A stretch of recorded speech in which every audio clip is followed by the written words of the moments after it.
So going back to the JP version of the game, we still have to cover the new 4-star that did come out alongside Bhima, that being Duryodhana, and I hope that I'm pronouncing that correctly, because otherwise everybody's going to be all over me in the comments down below. But you know what? I've never been one for pronouncing things correctly. I think that is kind of the ZTL staple at this point. But unfortunately, while this guy is pretty cool, he's almost like the Indian version of Iskandar, and I think you can kind of tell that when you look at his NP. He has like all these like crazy people in his army, including someone like Karna. Unfortunately, he just doesn't really live up to that kind of gas or hype that this character really probably does deserve. I looked into it a little bit, and this guy does actually seem pretty cool in the Mahabharata, but unfortunately, he's kind of just the most like, I don't want to say mid-servant of all time, but he just kind of exists, right? Like, he's just kind of there. He doesn't really do a whole lot of special things, but he's not particularly bad. And you'll see what I mean as we start going through this character's kit in this video. But before we begin, if you have not already, make sure you leave a like on the video and you subscribe to the channel for that sweet daily FGO content, because your boy is always going to be out here making sure that you are informed on what is going on both versions of the game. Also, if you want to see me play FGO live and maybe some other gacha games, I do that every weekday starting at 6 p.m. Eastern Standard Time. That's going to be over on my Twitch, which is linked down in the description down below. But with all that being said, let's stop fooling around and start getting into this guy's kit.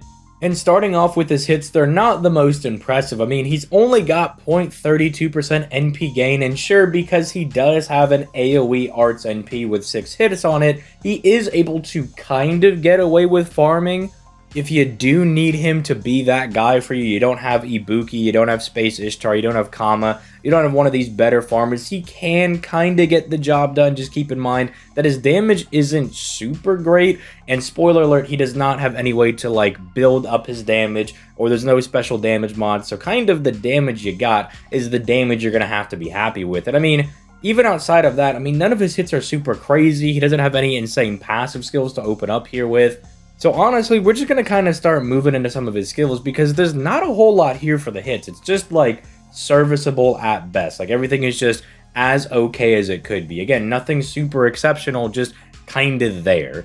Now, starting off with his first skill, he's going to be giving the entire party a 20% attack buff for 3 turns, and he's also going to give everybody a 20% crit damage buff for 3 turns, and this isn't bad, but it's not great either. He increases one random ally's critical star absorption by 5,000% for 1 turn on a 5-turn cooldown. Now, the 2 effects there, the attack and the crit damage, is fine, but the random massive star weight on somebody could be very annoying. Like, I could see that being not the most fun thing to play around. Granted, this guy should have enough stars floating around because of his 2nd and 3rd skills that it realistically should not be a problem, but I don't know. I just don't like the fact that maybe you have like only 20 stars floating around, and maybe you want to give the stars to this guy and you would like to use that star weight on him, but whoops, it just went over to Castoria and now she sucked up all of the stars, right? And now this guy doesn't have access to him. It's just kind of annoying. It's not like the biggest deal, but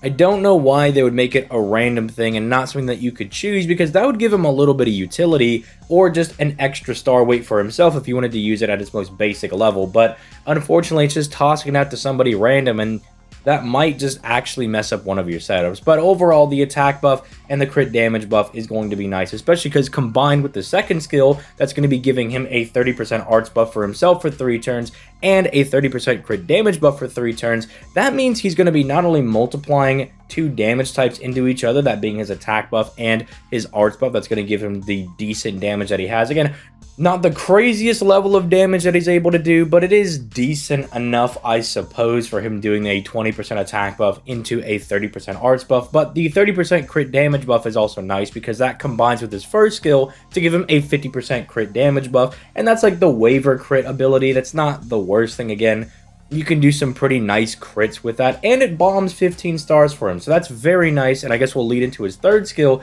because he has the ability to bomb those stars, but he also refunds 20 stars every single turn for 3 turns, and I love it when art servants have this ability to create stars for themselves, so they can kind of become an arts crit servant and have an easier job at doing that, right? Someone like Estrella is a very good example of that, I feel. But then he's also going to give himself 10% NP every single turn for 3 turns, and then he's also giving himself that really good star weight. Now, technically, you could target this on somebody else because it is a targetable skill, but let's be honest, you're probably going to use it on himself. And then he does reduce all enemies' debuff resistance by 40% for 1 turn, which will be relevant when we look at his NP. But looking at his kit overall, you can see why I'm saying this guy doesn't have the craziest kit, but it's not bad. The ability to bomb stars and then also provide them every single turn is very nice. Decent enough crit damage with good star weight for himself because we know he needs it as a berserker, while also being able to kind of shore up his lower NP gain with that, say, ability to do a lot of crits to kind of maybe make up for lower NP gain, as critting will give you more NP refund, but then also giving himself 10% every single turn should kind of offset that a little bit. And then he's also got decent enough damage. I just wish that he had maybe a special damage mod or something so we could kind of hit greater heights. But I guess that's what the idea was on the overcharge for his NP, because remember that 40% debuff resistance that he's hitting the enemies with? Well, that is going to add into his overcharge over here, or at overcharge level 1, he has a 60% chance to reduce all enemies' quick, arts, and buster resistance by 20% for 3 turns, and this does actually proc first. But then again, that's kind of all that he does. Now, the debuff resistance will guarantee that you should at least smack this the first time, but then subsequent times you might not actually land the debuff down. But I see the idea, like, bring him to fight one really big buff dude, and then just do subsequent NPs that will keep lowering their arts resistance so you start doing more and more and more damage. But also, because he's got a double buster deck, maybe you could also do some nice buster crits in there, lowering their buster resistance. You've got the attack buff, you've got the crit damage buffs, maybe you could also do some nice damage with those crits. I see the idea for this servant, I just think they're missing out on something, right? Especially when Bima releases right alongside him, and that guy just has the Arash Chen Gong effect on his NP, and he is like the first gold servant, I believe, to actually get that. And so why does Duryodhana not get anything along those lines? I mean, he's a pretty significant character in the Mahabharata. He's like the leader of the Karna faction, right? You would think he would get something else, right? Some special damage mod or some ability to kind of build up damage. Because the way that he quote-unquote builds up damage right now is a bit unreliable, because once you lose that third skill, it's just a 60% chance to smack them with the debuff. But remember, a lot of servants have things like the Goddess Core that like reduces their ability to take debuffs, or magic resistance, right? Stuff like that.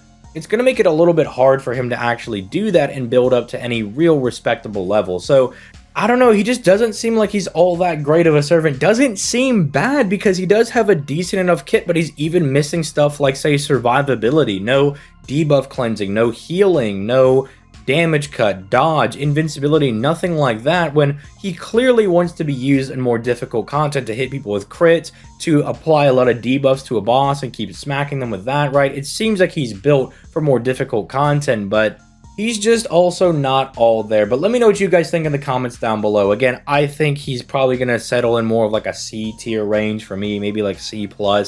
Doesn't seem as good as some of the other 4-stars that we're currently reviewing over on NA, where we have like Bargus, Sith, Percival, these guys that have pretty complete kits. They're not like the most broken thing ever, but they're like solid B tier servants. They're solid options. This guy seems like he's about a tier below that because he's just missing out on some pieces for his kit. But I don't know, maybe I'm treating him a little bit too harshly. Let me know in the comments down below, and I will catch you guys in the next video. Peace, late guys.